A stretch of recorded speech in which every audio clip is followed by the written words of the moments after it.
Hey, everyone. Good morning, good afternoon, and good evening, wherever you guys are at. Thank you guys so much for tuning in to another episode of the Witty Wallet. My name is Christopher Fu, Chief Executive Officer, Private Wealth Advisor at Maven Bridge Capital, a private wealth management company based out of Orange County in California. We help families, women, and small business owners build pathways to achieve their personal, their financial, and their business goals. So stay tuned. And thank you again for tuning in to this episode of the Witty Wallet.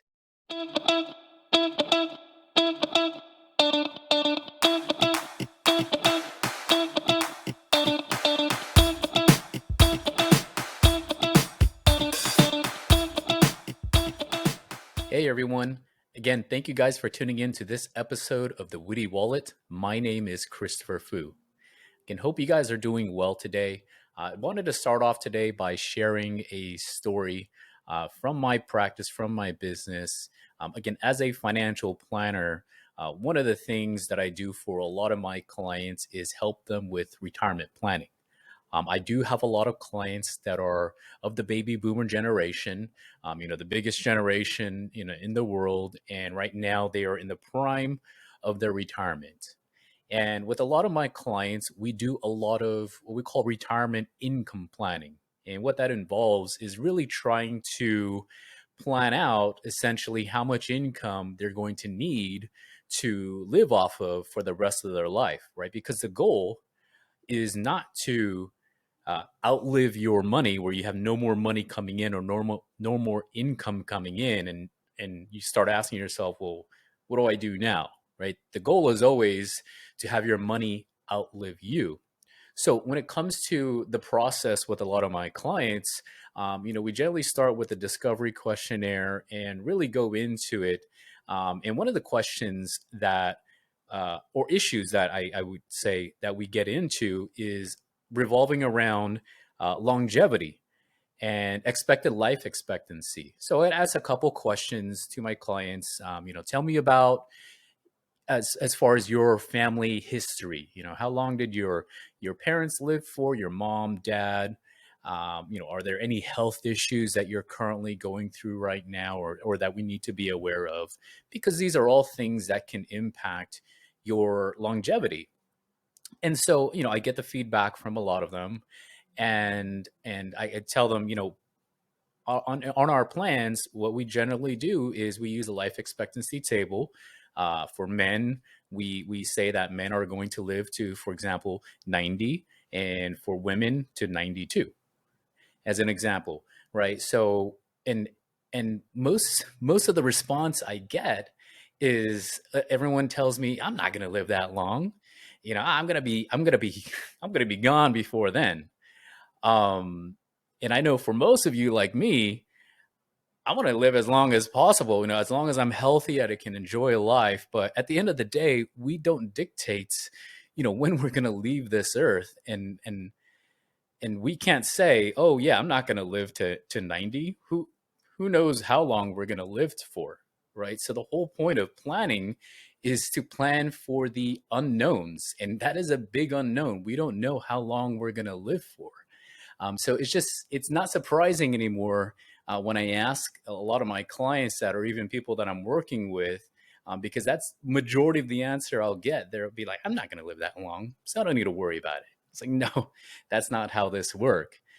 And, it translates into this article that I recently read that came out from Barrons. And the title of the article, and I'll put the link in the show notes, but the title of the article is that most people can't answer this one life and death question.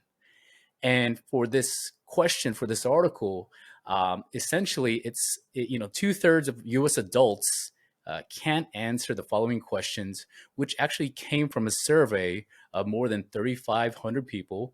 And that survey was conducted by the TIAA Institute and George Washington University Global Financial Literacy Excellence Center. That's a tongue twister, or GFLEC. And the question was worded depending on the respondents. So the respondents were obviously either male or female. And it asked them, what is the life expectancy amongst, for example, a 60-year-old man in the US? So they would be asking a man this question in this case. And the man was given four choices. One choice was they're going to live for about 16 more years or up to age 76. They would live to another 22 years or age 82. They would live for another 28 more years or age 88. Or the other fourth option was don't know. And so females also were given the same exact question. It was just focused on the a 60-year-old female woman's life expectancy. And so out of the 3,500 people that were surveyed, only 37% actually got the right answer. And so the answer of the survey was that for men, men are expected to live, if you're 60, 22 more years or up to age 82. And for women, expected to live to age, or for another 25 more years, sorry, to age 85. And so with those statistics, and also in most aspects of financial literacy, men usually have a higher average score than women do when it comes to financial literacy. But when it came to longevity literacy, it was reversed. Actually, women score higher because traditionally women have been more influential in healthcare decisions. So it makes sense to me because when I look at women, women go to the doctors more, right? You guys have to, not have to, but you guys get more checks, mammogram checks, at a younger age. So I think women are more health conscious than men are. Sad to say, men, we are men, right? We don't have to go to the doctors. We don't need to go to doctors. I don't need it. And that's unfortunately me, and so it makes a lot of sense in that regards as far as why women scored higher than men did on this, because again, they have experience. They know that we got to go get checked more regularly than men, so they're more health conscious. But that also brings up a very important point in those studies, in that men are more financially literate than women, which I think for you women out there, it's a big opportunity for you guys really to get a hold of your finances. And this is something that I was very passionate about in an article that I wrote recently. And the article was titled, the 4 reasons why women need to take control of their financial life more now than ever. Because for one, if we're talking about longevity, again, women, you guys outlive us. You guys outlive men. And, I hate to say it, but we pass away before you guys do. And usually you guys are our caretakers, right? You guys are taking care of us because we get sick first before you guys do. We die first before you guys do. And so when we're gone, who is left to take care of you? Unfortunately, it's either going to be maybe your children, or you might have to go into a nursing home or have some hired help. So women are at a higher risk when it comes to outliving their retirement funds because of this longevity risk, right? And depending on how you look at it, I look at it as being able to live longer is a great thing. But if you're living longer but saddled with a lot of health issues, it becomes very difficult, obviously, to enjoy life, because again of these illnesses and such. So it might require you to, like I said, get some additional healthcare help, and that's a big issue amongst seniors. As we age, as we get older, our body starts to break down.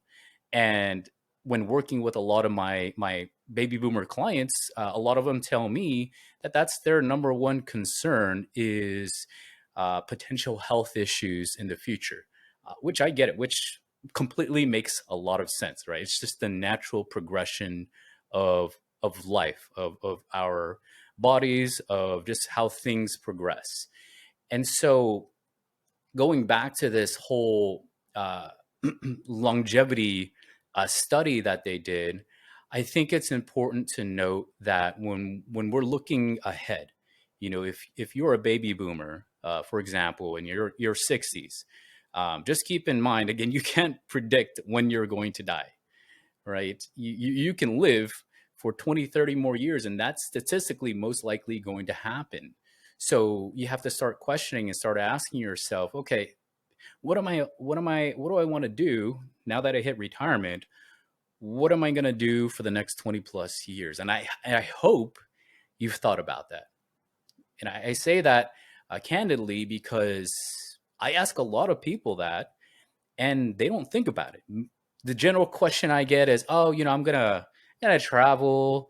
I'm going to spend time with the grandkids, things like that," which is great, right? But I think we need to define our goals a little bit more, and this is something that I do a lot with a lot of my business owners, in that we need to make smart goals, right? We need to make goals that are smart. And what I mean by that is our goals should be specific, they should be measurable, they should be aspirational, right? They should get you excited.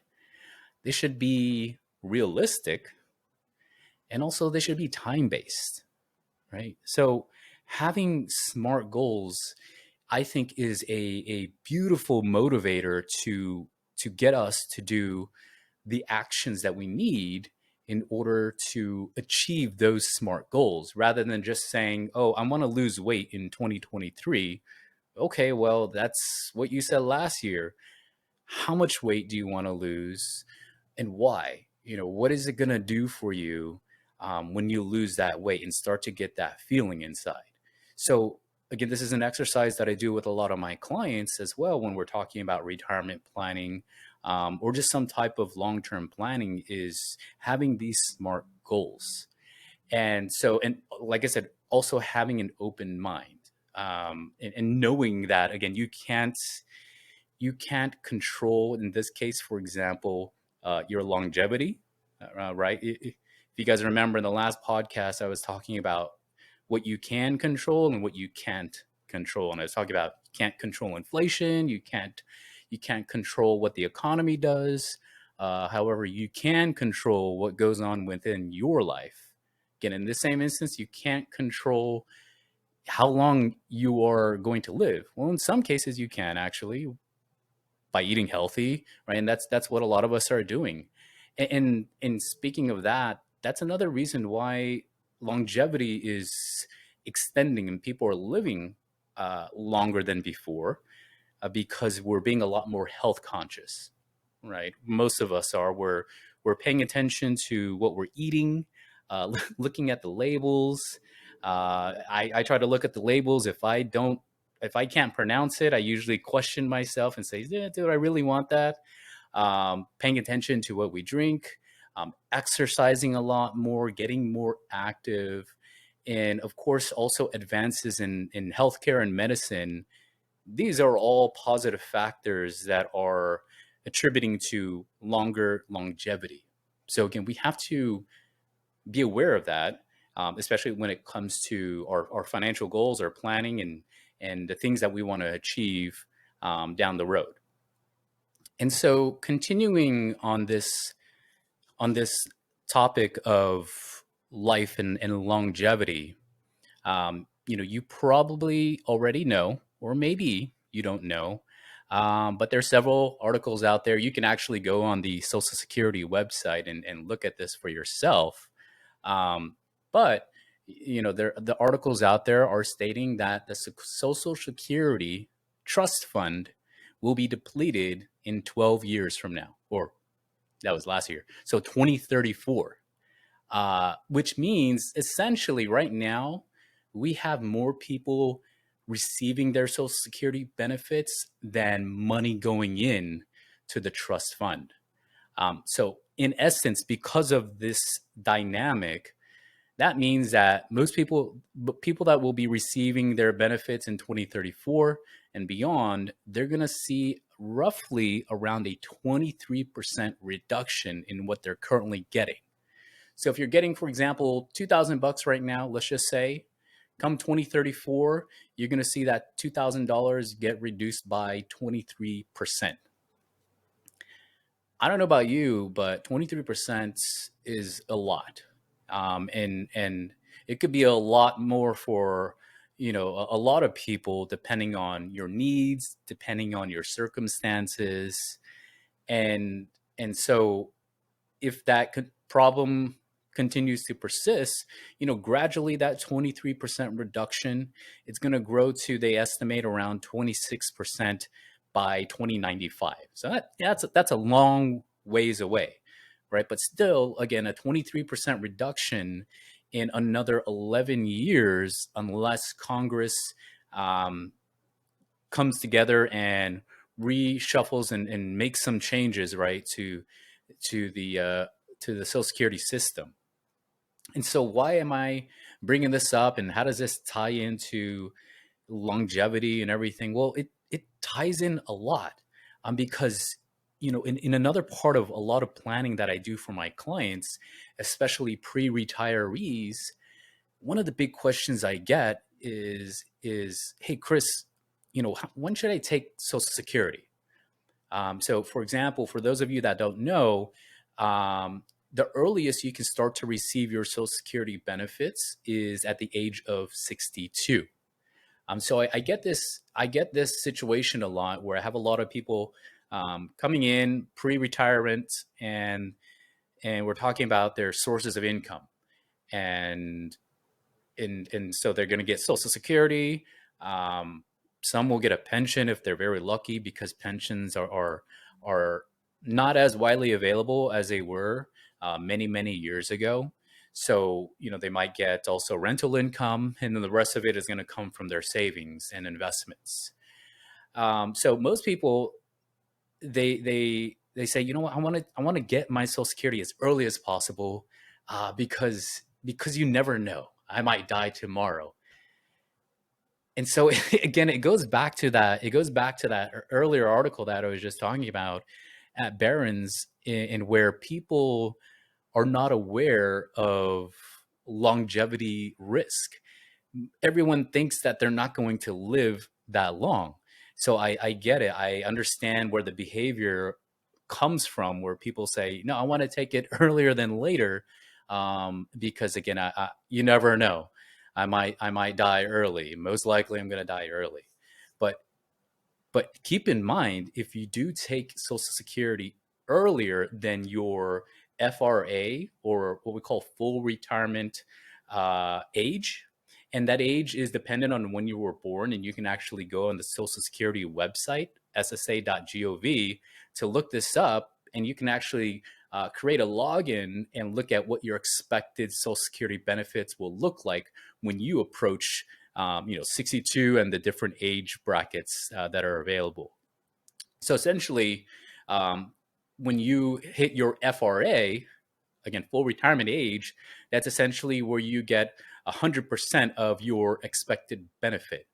But if you take it as early as, say, age 62, those benefits could be reduced by as much as 30%.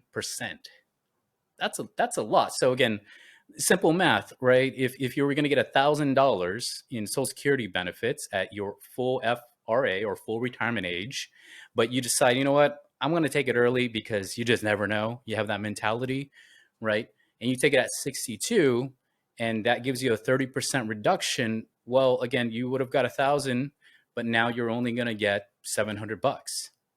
Now, yes, Social Security does give you cost of living adjustments, but those cost of living adjustments, by the way, are based off of your benefit that you receive, not based off of what your benefit would have been at full retirement, but what your current benefit is.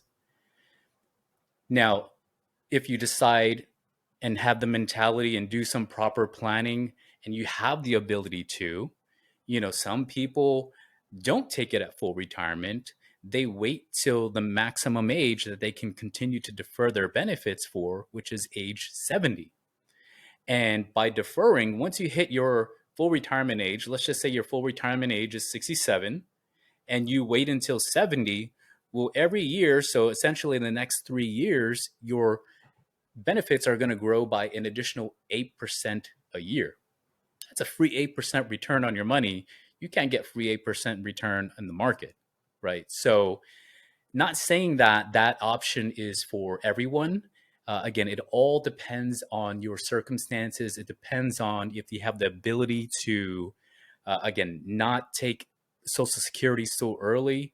But if you need to, if you're based off of your financial situation, then of course it makes sense in that regards. But it comes with proper planning, and it comes with having an awareness of the fact that, again, you can't dictate when you're going to die, right? And studies and statistically, you have a better chance of living if you're 60 for another, 22 more years if you're a male, so age 82, and another 25 more years if you are a female. And so, again, especially with females, I think it becomes additionally important to consider when you're going to take your Social Security benefits because, again, of the risk that you guys have in outliving us as men. So, again, wanted to bring those two issues up because, again, a lot of people, especially millennials, right? We have the mentality that, yeah, by the time we're retired, there's going to be no more money in Social Security. Not true in essence. I mean, there will be no more reserve funds, but there will be the Gen Zers and the Gen Alpha that will be paying, and the other Gen Beta, whatever they're going to be called, that will be paying into Social Security, that will be covering our benefits. But again, as I alluded to earlier, unless changes are made, our benefits are going to be reduced. So again, it's important to be aware of those things, especially when it comes to your continued planning towards your future goals and considering all of these different variables. And so, again, we're still in the new year, we're still in the first quarter. And as you guys probably already know, I really take the beginning part of the year as a great opportunity to reflect and make adjustments and start to plan, right? Or if not already, be planned for the coming year. And so, with a lot of that, I'll kind of share a story with another one of my clients who, but before I had met her or before she became my client, she was a potential prospect. And so she came in with her situation. She unfortunately had lost her parents, and she came to me with a bunch of paperwork and just needed help with their estates. And she basically just gathered statements that they had around the house, everything like that. And so I started kind of reviewing those statements with her, kind of going over it and just having discussions with it. Turned out that her parents did not have any beneficiaries listed on their accounts. And that's a huge, huge issue. Because, again, if you don't have beneficiaries, let's just say on your retirement accounts or your investment portfolios, what's going to happen is those assets most likely will have to go through what we call the probate process. Now, I'm not a state attorney or lawyer, so again, this is all for educational purposes. But if you want more information, definitely contact an estate attorney. But essentially, in this situation for my client, these assets had to go through probate because her parents didn't have any beneficiaries listed on their accounts. And so I kind of went into, what probate was, what probate is, sorry, and kind of what she would most likely have to do. I asked her, do you know if they had a will? And she said, no, they didn't have a will. They didn't have any type of documentation. They just had these different accounts that they had told me about, a couple of years ago.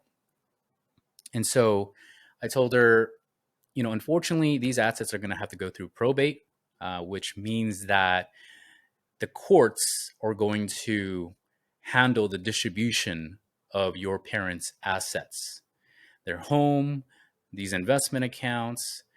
And essentially, that process here in California could take anywhere from a year to year and a half, depending on the complexity of the estate and everything whatnot. And so luckily for her, she was in a financial situation where she didn't need, her parents' assets because she was married. Her husband and her made really good money. So they were well off. But again, this inheritance that she was receiving from her parents, again, was not readily available to be passed on to her. So she had to hire an estate attorney who essentially helped her with the entire process.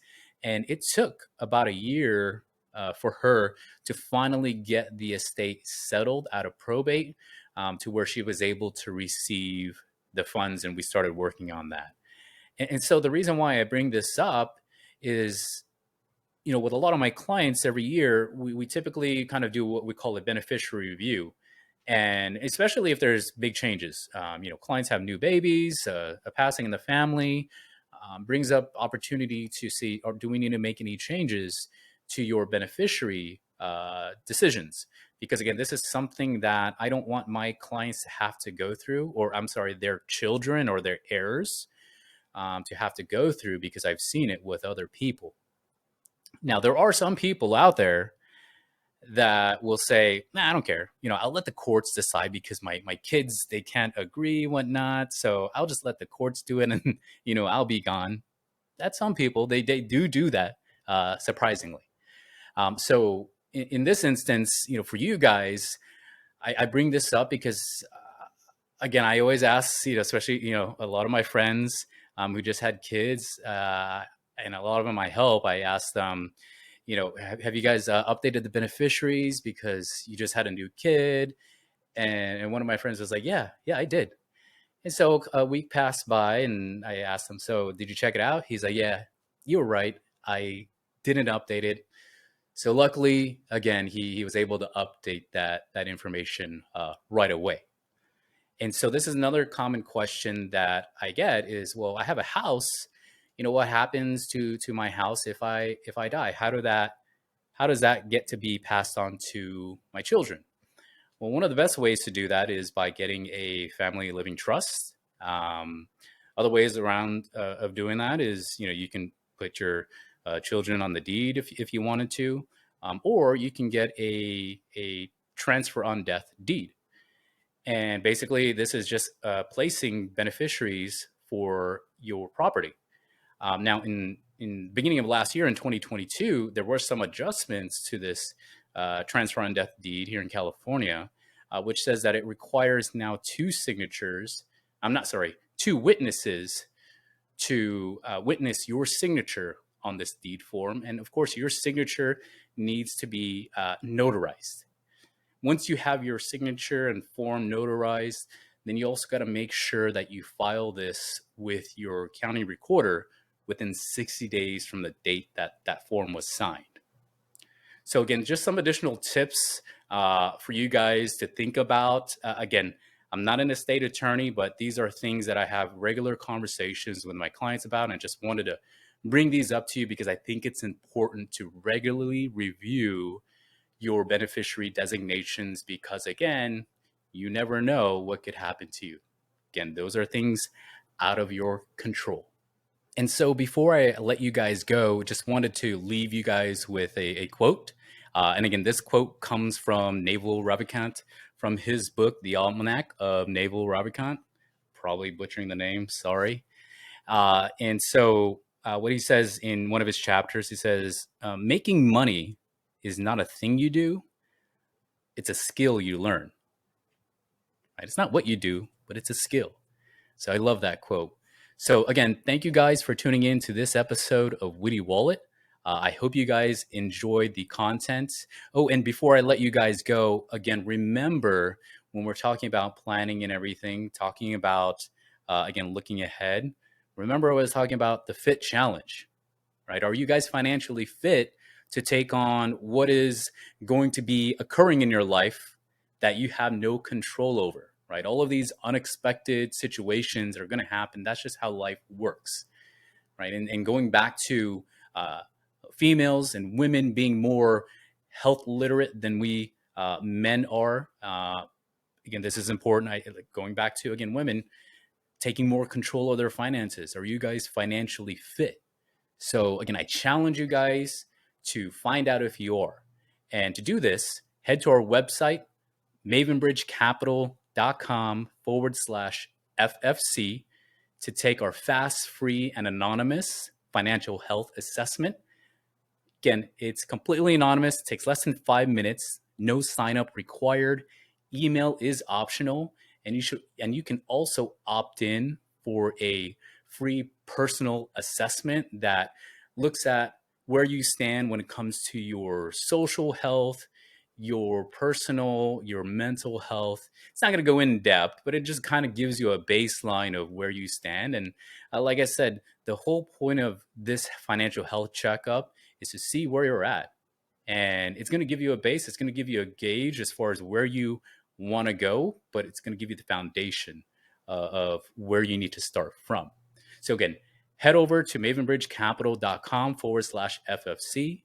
Also head over to mavenbridgecapital.com to learn more information about what I do and how I help women and small business owners build pathways to achieve their financial, personal, and business goals.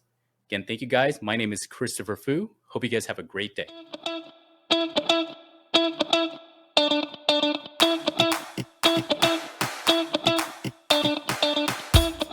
Securities offered through Kestra Investment Services, LLC, member FINRA, SIPC. Investment advisory services offered through Kestra Private Wealth Services, LLC, an affiliate of Kestra is. Maven Bridge Capital and Kestra Investment Services are not affiliated. Kestra is and Kestras do not provide tax or legal advice. The opinions expressed in this commentary are those of the author and may not necessarily reflect those held by Kestra Investment Services, LLC or Kestra Advisory Services, LLC. This is for general information only and is not intended to provide specific investment advice or recommendations for any individual. It is suggested that you consult your financial professional, attorney, or tax advisor with regard to your individual situation. Comments concerning the past performance are not intended to be forward-looking and should not be viewed as an indication of future results.